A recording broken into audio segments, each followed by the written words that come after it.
नमस्कार, स्वागत है आपका परिचय में। मैं हूं आपके साथ दिव्या अग्रवाल और हमारे परिचय के पहले पॉडकास्ट में आज हम एक खास मेहमान से आपका तारुफ कराना चाहते हैं।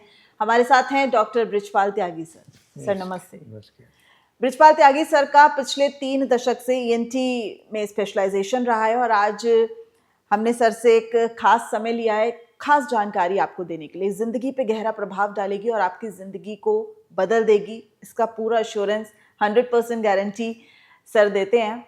सर, सबसे पहले चूंकि दिल्ली एनसीआर में इस वक्त ऐसा लग रहा है कि सांस लेना मुश्किल हो रहा है, लेकिन बिना सांस के हम जिए भी कैसे। इस पोल्यूशन का सॉल्यूशन, मैं उस पर बात नहीं करूंगी। एयर प्यूरिफायर्स का इस्तेमाल हम हर घर में कर रहे हैं, हर घर में, हर कमरे में इस वक्त एयर प्यूरिफायर की मौजूदगी है। एयर प्यूरिफायर को कैसे इस्तेमाल करना चाहिए? एक्चुअल में हम उसको 24 घंटे इस्तेमाल नहीं कर सकते। उसका सिंपल रीज़न ये है कि जो ह्यूमिडिटी है मेरे रूम में, अगर वो खींच लेगा उसको, तो फिर हमारे शरीर में ड्राई एयर जा रही है।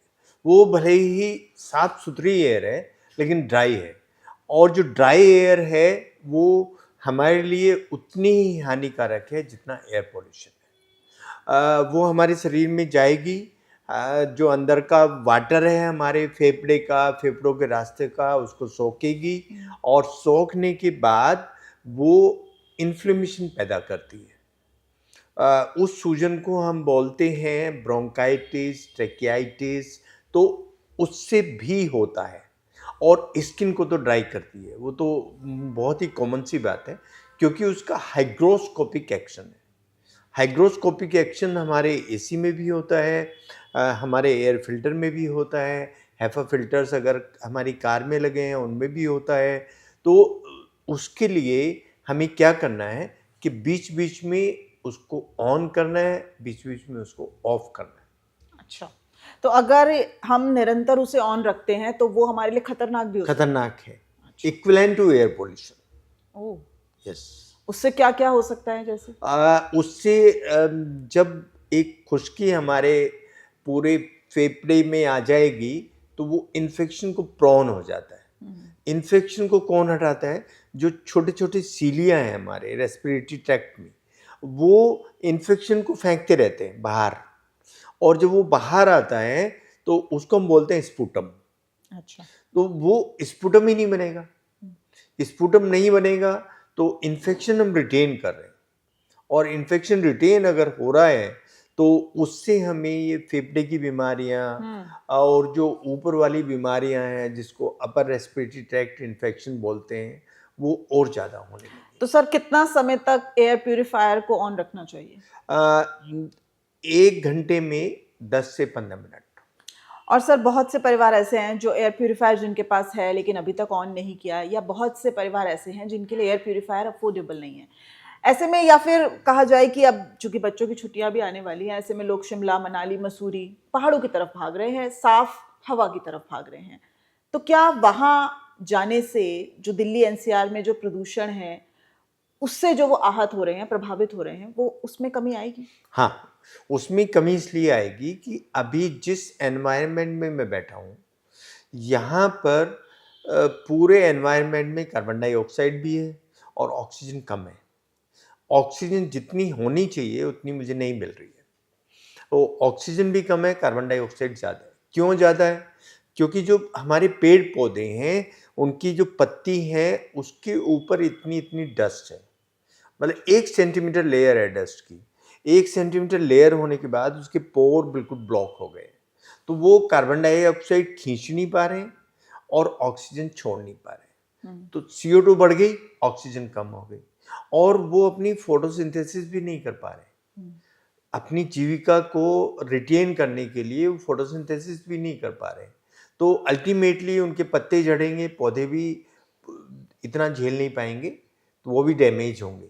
अगर हम पहाड़ों पे जा रहे हैं तो वहाँ उनके ऊपर डस्ट नहीं है, वो कार्बन डाइऑक्साइड को खींच रहे हैं, ऑक्सीजन छोड़ रहे हैं। तो ऑक्सीजन जब मुझे मिल जाएगी, यहाँ ऑक्सीजन इतनी नहीं मिल पा रही जितनी मैं चाहूँ या मेरी बॉडी का टिश्यू चाहे, और वहाँ मुझे ऑक्सीजन मिल जाएगी। तो उसकी वजह से जो हमारे हैप्पी हार्मोन्स हैं वो रिलीज होते हैं, नंबर 1। हम या तो पहाड़ों पे जाएं या समुद्र के किनारे जाएं, तो एक तो वो, और एक उसके साथ साथ अगर ऑक्सीजनेशन हमारे शरीर का अच्छा होगा तो जो यहाँ डैमेज हो रहा है वो वहाँ रिपेयर हो जाएगा। लेकिन आएंगे तो फिर हम इसी पोल्यूशन में वापस। वो आएंगे, लेकिन जिस चीज़ को हम रिपेयर करके लाए हैं और वो अगर फिर से डैमेज हो रही है तो इंटरमिटेंटली हम ये काम कर सकते हैं। अगर किसी का ऐसा प्रोफेशन है कि वो ऑनलाइन काम कर सकता है, उससे बढ़िया कोई बात नहीं है, लेकिन अगर आना यही है तो ऐसे टाइम पे हमें क्या करना चाहिए कि बीच बीच में ब्रेक लेना चाहिए। एज अ डॉक्टर आप कहेंगे कि दिल्ली एनसीआर को छोड़ दें तो अच्छा है? हाँ, अच्छा। कुछ समय के लिए।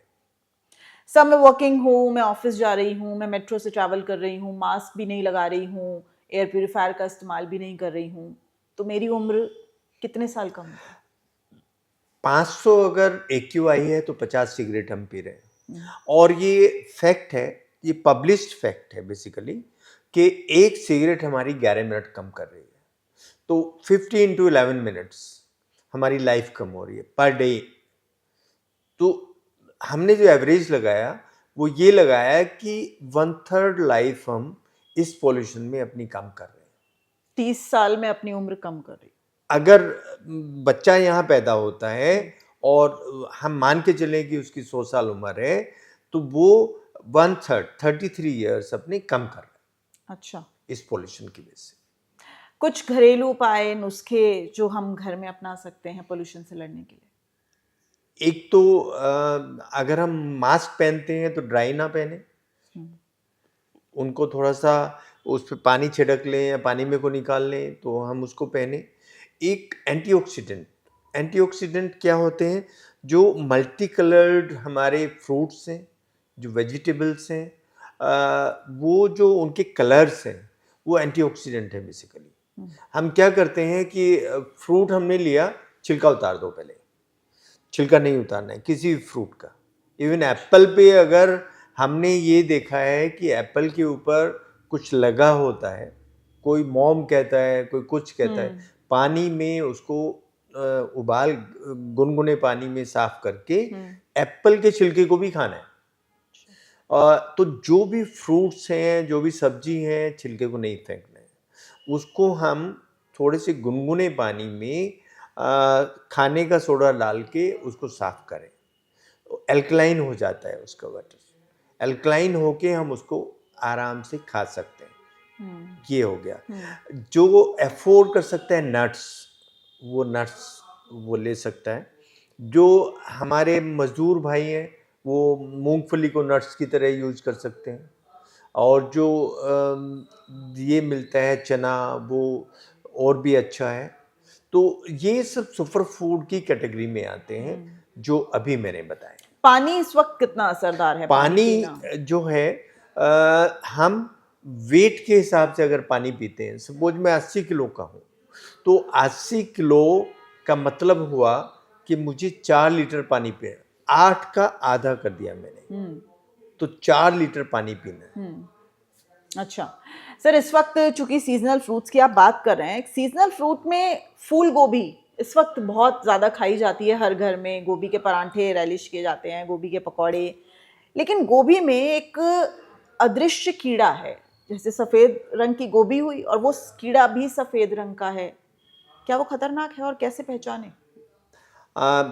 वो देखिए, जैसा मैंने बताया कि अगर हम हर सब्जी को गर्म पानी से धोएंगे तो उसमें हम डेफिनेटली उसकी सफाई कर रहे हैं, तो वो कीड़ा भी उसमें हम साफ कर रहे हैं। लेकिन फिर भी अगर रहता है और उसको हम उबाल लेते हैं तो कुछ कीड़े ऐसे होते हैं गोभी में जो उबालने से ख़त्म नहीं होते हैं, उसको बोलते हैं न्यूरोसिस्टिसर्कोसिस। अच्छा। वो तो मेरे ब्रेन में जाएगा खून के रास्ते से और वहाँ पर सूजन पैदा करेगा, फिट्स आएंगे और फिट्स आने के बाद जान भी ले सकता है। अच्छा।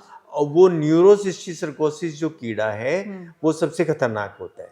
वाइट वाले जो कीड़े हैं वो इतने ज़्यादा खतरनाक नहीं होंगे, लेकिन उनसे एलर्जीज जरूर होंगी। अच्छा। उनसे गट एलर्जीज होंगी, उनसे स्किन एलर्जीज होंगी। और जो एलर्जी होती हैं वो अगर होती रहे बार बार तो वो एस्थमा बना सकती है। ओह तो वो भी हमारे लिए खतरनाक होता है, लेकिन इतना खतरनाक नहीं होता है जितना न्यूरोसिस्टिक सर्कोसिस होता है। तो उसके लिए क्या किया जाए? गर्म पानी में गोभी को डाला जाए? हाँ, उसमें डाला जाए, उसको साफ किया जाए और जो भी सब्जी है उसको अच्छे से बॉयल करके हमें खाना चाहिए। लेकिन न्यूरोसिस्टिक सर्कोसिस के लिए अगर हम उबाल भी देते हैं, उबालने के बाद भी वो कीड़ा उसमें रहता है।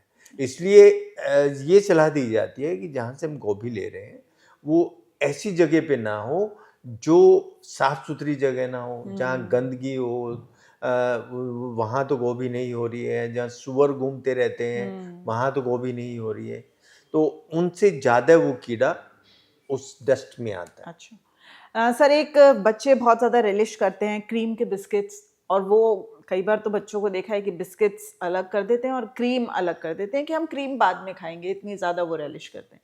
क्या वो वाकई में दूध से बनने वाली क्रीम ही है, हेल्दी है? नहीं, वो क्रीम नहीं है बेसिकली। उसको वो एक इस तरह का अनहेल्दी फैट है जो अगर थोड़ी सी भी सर्दी होती है तो वो एकदम हार्ड हो जाता है, कठोर हो जाता है।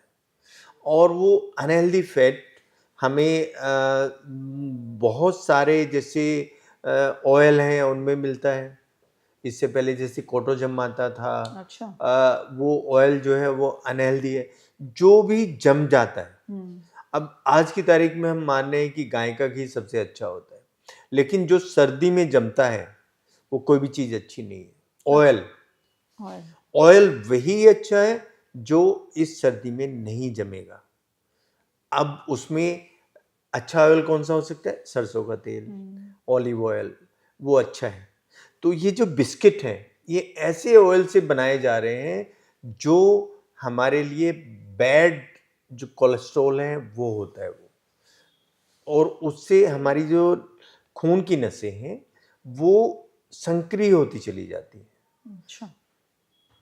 नंबर 2, उससे एनर्जी हमें बहुत ज़्यादा मिल रही है, तो ओबेसिटी बढ़ रही है। ओबेसिटी भी बढ़ रही है और इन्फ्लेमेशन भी हो रहा है, और हार्ट की जितनी भी हमारी नसें हैं वो भी ब्लॉक हो रही है। इसलिए यंग स्टेज में हार्ट अटैक होने की संभावनाएं उस क्रीमी बिस्किट से बढ़ जाती तो तकरीबन सभी बिस्किट्स में इस तरह की चीज़ों का इस्तेमाल हैं। होता अगर ये उसमें क्रीम है, है? वो मेंशन है। हम केक की बात उसमें कर सकते हैं, हम बिस्किट की बात कर सकते हैं। जो भी इस तरह के बिस्किट्स या केक हैं वो सब हमारे लिए हानिकारक है। सब्जी की बात कर ली, फल की बात कर ली, बिस्किट की बात कर ली, भुने हुए चने, ये तो बहुत आम आदमी जो एक मजदूर है, जो अपनी रोजी रोटी दो दो पल की रोजी रोटी बहुत मेहनत से कमाता है, उसका फूड है, लेकिन उसमें भी मिलावट है। उसको कैसे पहचाने? मेन जो आज का कंसेप्ट है वो ये है कि जो दिखता है वो बिकता है। तो जो चना था पहले वाला, उसको अच्छा दिखने के लिए उसमें कुछ ऐसे केमिकल्स मिला दिए गए हैं जो आर्टिफिशियल कलर्स हैं, वो अच्छा दिखें। आर्टिफिशियल कलर्स जब मिलेंगे तो वो हमारी हेल्थ के लिए हजार्स होते हैं। उसको कैसे पहचाने? जो हमारा चना है वो सिंपल चना है, उसमें कुछ नहीं मिला है। उसको हम खूब अच्छे से दबाएंगे, वो 2 भाग में डिवाइड हो जाएगा, दाल की तरह उसकी दाल बन जाएगी। लेकिन अगर चना हमारा ऐसा है जिसमें केमिकल मिला है, वो सॉफ्ट होके अगर मैं उसको दबाऊंगा तो पाउडर बन जाएगा।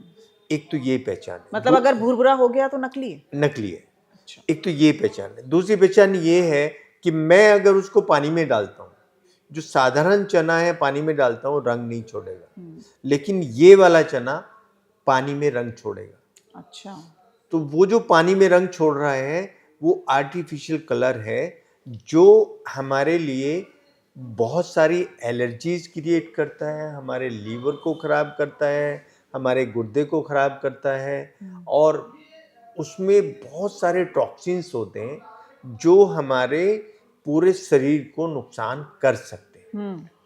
तो फिर सर क्या खाएं?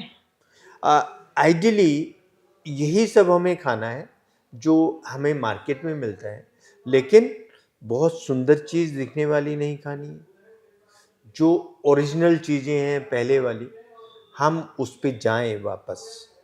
छोटे साइज़ के फल फ्रूट खाएं, जो चना है वो वैसा ही लें जो ज़्यादा सुंदर ना दिखे।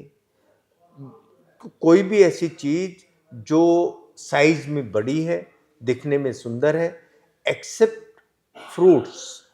फ्रूट्स जो बेरीज हैं या सब हैं, सुंदर भी लगते हैं, उनमें एंटीऑक्सीडेंट भी हैं, वो हेल्दी हैं। अदरवाइज कोई भी मोटी चीज़ और सुंदर दिखने वाली चीज़ हमें मार्केट से नहीं लानी। देसी घी को आप कैसे मानते हैं, कितना हेल्दी है? दादी नानी के समय में तो जब सब्जी या फिर दाल परोसी जाती थी तो ऊपर से थोड़ा सा देसी घी डाला जाता था, और हमने कभी सुना ही नहीं कि उन्हें कभी पैरों में दिक्कत आई हो, कभी उनकी हड्डी कमजोर हुई हो, किसी तरह की कोई भी दिक्कत हुई हो। देसी घी को आज आप कितना इम्पोर्टेंट मानते हैं अपने फूड, अपनी एक थाली में? अगर मैं देसी घी ले रहा हूँ और उसके साथ मैं स्ट्रेस में नहीं, मैं अच्छी योगा कर रहा हूँ, अच्छी एक्सरसाइज कर रहा हूँ, तो ठीक है, मुझे वो पचाना आना चाहिए। अगर वो नहीं आता है तो बेस्ट ऑयल आज की तारीख में अमीर लोगों के लिए ऑलिव ऑयल, और जो गरीब हैं उनके लिए कोल्ड कंप्रेस्ड सरसों का ऑयल, वो बेस्ट है। ये दो ऑयल बेस्ट है जो मैं अभी तक मानता हूँ। देसी घी अगर हम एज सच उसमें गाय का घी भी लेते हैं तो उसके साथ आपने देखा होगा जो हमारे बुजुर्ग हैं जो गांव में रहते थे, वो कितनी एक्सरसाइज करते थे, कितना खेतों में काम करते थे, और स्ट्रेस नहीं होता था उससे। एक्सरसाइज से हमारे स्ट्रेस हार्मोन कम हो जाते हैं। अगर हम यहाँ बैठ के ऑफिस में बैठ के देसी घी खाते हैं, एक्सरसाइज नहीं करते हैं, तो नहीं। देसी घी हम जनरली देखते हैं सर्दियों में जम जाता है, तो फिर उसे हमें पिघलाने के लिए या तो गैस पे रखना पड़ता है या माइक्रोवेव में रखना पड़ता है। क्या वो ओके है? नहीं, जमने वाली कोई भी चीज हमें खानी ही नहीं। अगर हम उसको इस तरह बना के खा रहे हैं तो इसका मतलब वो इस तरह का फैट हम ले रहे हैं जो अनहेल्दी है। लेकिन डब्बा बंद देसी घी नॉर्मली जमते हैं। नहीं, जमने वाली कोई भी चीज हेल्थ के लिए हानिकारक इसलिए है कि जब वो हम ऐसे जमेगा, तो मैं अगर कोई कोल्ड टेम्परेचर को एक्सपोज हो रहा हूँ और मुझे हाइपोथर्मिया होता है, तो मेरी खून की नसों में भी जमेगा और खून की सप्लाई को रोकेगा। कोई भी ऐसी चीज इंडिकेटेड नहीं है खाने में। शहद? शहद अगर जम रहा है तो खराब है, अगर नहीं जम रहा है तो अच्छा है। बहुत सारे ब्रांड्स को आप धता बता रहे हैं ऐसा बोल के। हाँ, बिल्कुल, डेफिनेटली मतलब शहद भी नहीं जमना चाहिए? नहीं जमना चाहिए। तो इसका मतलब कि वो हमारी धमनियों में, हमारी नसों में भी जमेगा, जैसा कि जमेगा, उसकी उसकी नेचर ही है। उसकी नेचर। अच्छा। अगर बात करी जाए कोकोनट ऑयल की?